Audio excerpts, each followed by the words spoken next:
नमस्कार, good evening. मैं हूं आकांक्षा शर्मा और आप देख रहे हैं बियॉन्ड द हेडलाइंस, जहां हम बात करते हैं सुर्खियों से हटकर और खबर की तह तक जाकर। सबसे पहले अब तक के हेडलाइंस।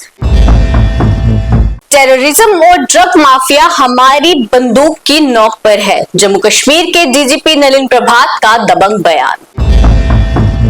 जम्मू कश्मीर सरकार ने बनाई हाई लेवल कमेटी, पीएम के एक्शनेबल पॉइंट्स पर होम मिनिस्टर को सौंपेगी रिपोर्ट।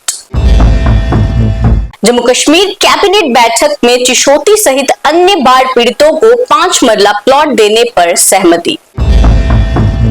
डोगरी मान्यता दिवस पर जम्मू में कई कार्यक्रम आयोजित, खुलकर डोगरी बोलने डोगरे अगली पीढ़ी को भी सिखाएं। शीतलहर में कोहरे के कारण स्कूलों की पिकनिक पर रोक, पहली बार सर्दी के मौसम में आया ऐसा ऑर्डर। अब खबरें विस्तार से। मेरे साथ होंगे मेरे सीनियर सहयोगी दीपक खजूरिया। आज जम्मू कश्मीर के डीजीपी नलिन प्रभात ने एक दबंग बयान दिया। उन्होंने कहा कि टेररिज्म और ड्रग माफिया हमारी बंदूक की नोक पर है। तो दीपक जी, कहीं ना कहीं ये बयान सच भी है, क्योंकि पिछले काफी समय से टेररिज्म को लेकर और ड्रग माफिया को लेकर जम्मू कश्मीर पुलिस काफी एक्टिव चल रही है। देखो आकांक्षा, दो चीजें होती हैं। एक ये होता है कि आप ऑलरेडी काम तो कर रहे हैं टेररिज्म के या ड्रग माफिया के अगेंस्ट में। दूसरा ये होता है कि कई बार ऐसे कड़क बयान जरूरी भी होते हैं, क्योंकि आपको टेररिज्म पर या ड्रग माफिया पर अपना डोमिनेंस भी रखना है और आपको ऐसे दबंग बयानों की जरूरत होती है। लास्ट वीक की बात है, जब जम्मू के आईआईटी में एक सिक्योरिटी कॉन्फ्रेंस चल रही थी, तो उस दौरान लेफ्टिनेंट गवर्नर मनोज सिन्हा ने भी एक बयान दिया था। उन्होंने कहा था एक भी आतंकी जम्मू कश्मीर में जिंदा नहीं बचेगा। तो ऐसे बयान कई बार बहुत जरूरी होते हैं। और नलिन प्रभात जो जम्मू कश्मीर के डीजीपी हैं, एक ऑपरेशनल ऑफिसर हैं, सभी उनको जानते हैं कि बहुत ही कड़क और बहुत ही स्ट्रांग ऑफिसर हैं। और खासतौर पे आज वो कठुआ गए हुए थे, जहां एक स्पोर्ट्स इवेंट की इनॉग्रेशन थी। उसके बाद बोलते हुए उन्होंने ये बयान दिया कि टेररिज्म या ड्रग माफिया ये दोनों हमारी बंदूक की नोक पर है, यानी कि जो भी इसमें शामिल है उसको सीधे गोली मारी जाएगी, यानी कि बख्शा नहीं जाएगा। तो ऐसे कड़क बयान आना जरूरी भी है, क्योंकि जम्मू कश्मीर जैसे सेंसिटिव इलाकों में आपको बहुत हार्डशिप होती है, बहुत हार्डली आपको डील करना होता है। और जैसे हमने देखा कि लास्ट वीक ही मानसर इलाके में एक टेररिज्म ऑपरेशन में हमारा एक जवान शहीद हो गया एसओजी का, और 3 आतंकी भी वहां से भाग खड़े हुए। तो ऐसे में आपको बहुत जरूरी होता है कि अपने जवानों का, अपने ऑफिसर्स का हौसला अफजाई करना और टेररिज्म और ड्रग माफिया के खिलाफ कड़ा बयान देना, क्योंकि जब आप ऐसा बयान देते हैं कि आपके ऑफिसर्स भी जो है वो ज्यादा एक्टिव हो जाते हैं, और उसके बाद उन्हें भी लगता है कि नहीं, हमारे अगर मुखिया, हमारे जो चीफ हैं, वो हमें ऐसा करने को कह रहे हैं, तो हमें इनका खात्मा करना होगा। तो एक अच्छा बयान है। जी बिल्कुल। बढ़ते हैं अगली खबर की ओर। जम्मू कश्मीर सरकार ने एक हाई लेवल की कमेटी बनाई है, जिसमें पीएम के एक्शनेबल पॉइंट्स पर एक रिपोर्ट बनाकर जो है वो होम मिनिस्टर को सौंपी जाएगी। तो दीपक जी, किस तरह से वर्क करेगी ये कमेटी? देखिए, एक हाई लेवल जो कमेटी ये बनाई गई है, ये इसमें 5 मेंबर्स हैं, और जो इसके हेड हैं, जो इसके मेन चेयरमैन बनाए गए हैं, वो है फाइनेंशियल कमिश्नर और additional chief secretary Shaleen Kabra साहब। उनके अंडर 4 और ऑफिसर्स की कमेटी बनाई गई है, और ये इसलिए बनाई गई है कि 6 अक्टूबर 2025 को प्राइम मिनिस्टर ऑफ इंडिया ने थ्रू आउट द कंट्री जितने भी सेक्रेटरीज हैं उनके साथ एक बैठक की थी, एक कॉन्फ्रेंस हुई थी। उसमें उन्होंने हर एक सेक्रेटरी को, या मतलब हर एक जो काडर के सेक्रेटरी हैं, जैसे जेएनके का अगबुट काडर है, तो उन्होंने एक टास्क दिया था, वो उसके ऊपर एक्शनेबल रिस्पॉन्स क्या रहा है, उन्होंने अब तक क्या उसमें काम किया है, क्या पॉइंट्स हैं, उन सबके ऊपर ये जो कमेटी बनाई गई है जेएनके गवर्नमेंट द्वारा, ये काम करेगी। और फिर ये फाइनल रिपोर्ट जो है मिनिस्ट्री ऑफ होम अफेयर्स यानी कि होम मिनिस्ट्री को सौंपी जाएगी। तो ये कमेटी जो है एक हाई लेवल कमेटी है, होम मिनिस्ट्री की तरफ की कहने पर बनाई गई है जेएनके गवर्नमेंट द्वारा, और ये अपना जो रिपोर्ट तैयार करके फिर सेंट्रल गवर्नमेंट को देगी। और इसमें बहुत इंपॉर्टेंट ये होगा कि किस तरह के काम कहे गए थे, क्या उसमें हो पाए हैं, पूरे नहीं हो पाए, अगर नहीं हो पाए हैं तो उसकी डेडलाइन क्या है। तो इस तरह की एक जो है बड़ी सीक्रेट तरह से जो है एक रिपोर्ट तैयार होके जो होम मिनिस्ट्री के पास जाएगी, उसके बाद फिर वो पीएमओ के पास। जी।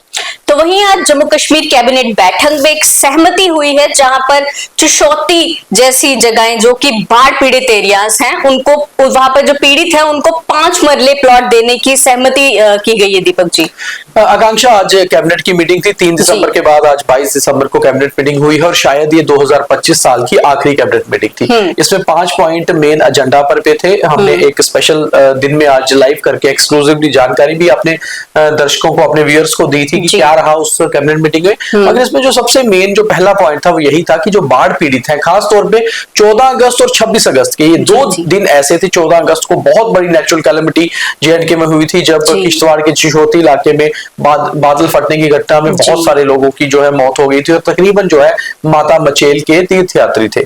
उसके साथ साथ वहां पर लोकल लोगों का भी नुकसान हुआ था और बहुत ज्यादा एक डिमांड थी कि कम से कम इनको गवर्नमेंट कोई घर प्रोवाइड करे। कैबिनेट ने मंजूरी दे दी है कि 5 मरला प्लॉट उन लोगों के लिए बनाए जाएंगे जिनके घरों का नुकसान 14 अगस्त और 26 अगस्त के हादसों में हुआ है।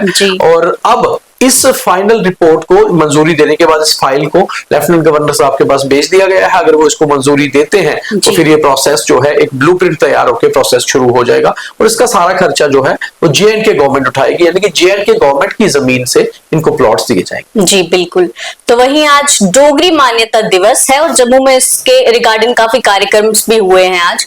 तो दीपक जी, एक अच्छा प्रयास है अगली पीढ़ी को ये सिखाने के लिए कि अपनी भाषा को जो है पीछे नहीं छोड़ना चाहिए। देखिए, आज डोगरी मान्यता दिवस है। पहले तो डोगरी मान्यता दिवस की आकांक्षा हमारे सभी व्यूअर्स को बहुत बहुत शुभकामनाएं। और हम डोगरे हैं, हम ये शान से कहना भी चाहिए। हमारा ये कार्यक्रम हिंदी का, इसलिए हम इसको हिंदी में बोल रहे हैं। अदरवाइज जैसे वो एक कहावत है बहुत मशहूर हमारी कि अस डोगरे आखने शान ना करने, तो सिर्फ कहने से ही हम डोगरे नहीं, हमें अपनी माँ बोली डोगरी को बोलना भी चाहिए। ये तो पहले होता रहा है। जब आज 22वां हम अपना डोगरी मान्यता दिवस मना रहे हैं, 2003 को 22 दिसंबर को आज ही के दिन डोगरी 8th शेड्यूल में शामिल हुई थी कॉन्स्टिट्यूशन ऑफ इंडिया के।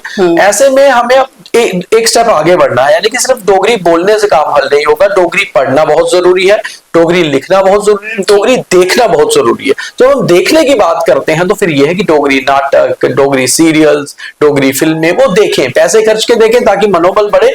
और जितना ज्यादा हमारा टेक्स्ट हमारे पास होगा, जितना लिटरेचर होगा, हमारी लैंग्वेज उतनी ज्यादा फ्लरिश होगी। तो आज जितने भी कार्यक्रम थे, क्या वो अभिनव थिएटर में कार्यक्रम रहा जो मेन कार्यक्रम था, जिसमें पीएमओ के मंत्री डॉक्टर जितेंद्र सिंह जो खुद एक डोगरा है, उन्होंने डोगरी में भाषण देते हुए भी यही बात कही कि घरों में डोगरी बोलें, आने वाली पीढ़ी को डोगरी सिखाएं और खास तौर पे लिखें और पढ़ें जरूर। क्योंकि जब तक आप अपनी भाषा को लिखने और पढ़ने का काम नहीं करेंगे तब तक आपकी भाषा से आप कुछ ज्यादा आगे कर नहीं पाएंगे। तो इसलिए लिखने पढ़ने को भी, यानी कि लिटरेचर अपना जो है वो हमारे पास होना बहुत जरूरी है।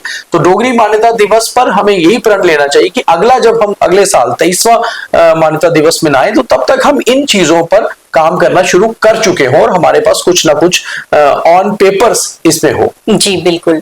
तो वही जम्मू में अब सर्दी बढ़ गई है तो शीतलहर के चलते कोहरा भी हो रहा है। उसके चलते एक नया ऑर्डर आया है कि स्कूल्स जो हैं उनके बच्चे पिकनिक पे नहीं जा सकते इस कोहरे के चलते। तो दीपक जी, ये पहली बार ऐसा ऑर्डर आया है? जी बिल्कुल। सर्दियां तो बहुत लंबे सालों से होती रही है आकांक्षा, मगर पहली बार जो एजुकेशन डिपार्टमेंट है उसके जो अधिकारी हैं उन्होंने ऐसा ऑर्डर निकाला है। और ये ऑर्डर आने के पीछे एक कारण है। 2 दिन पहले परगवाल के अखनूर में जो पड़ता है परगवाल इलाका, वहां के एक प्राइवेट स्कूल की एक बस दुर्घटनाग्रस्त हो गई थी रिंग रोड पे। जो पिकनिक से बच्चे वापस आ रहे थे मानसर से, करीबन 35 बच्चे उसमें घायल हो गए थे, 4-5 गंभीर रूप से घायल भी है।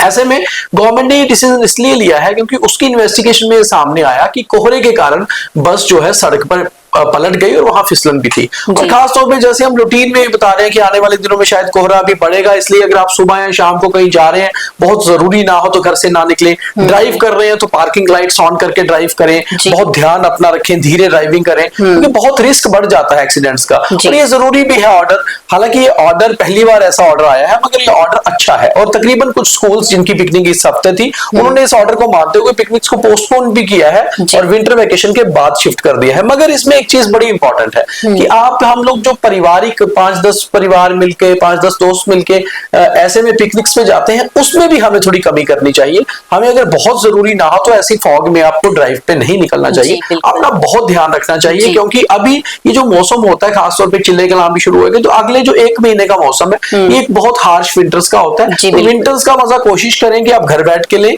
अदरवाइज जब ट्रेवल भी कर रहे हैं तो बहुत ही एहतियात बरत के ट्रेवल करें, क्योंकि सेफ्टी कम्स फर्स्ट। तो ये थी अब तक की खबरें और अब थॉट ऑफ द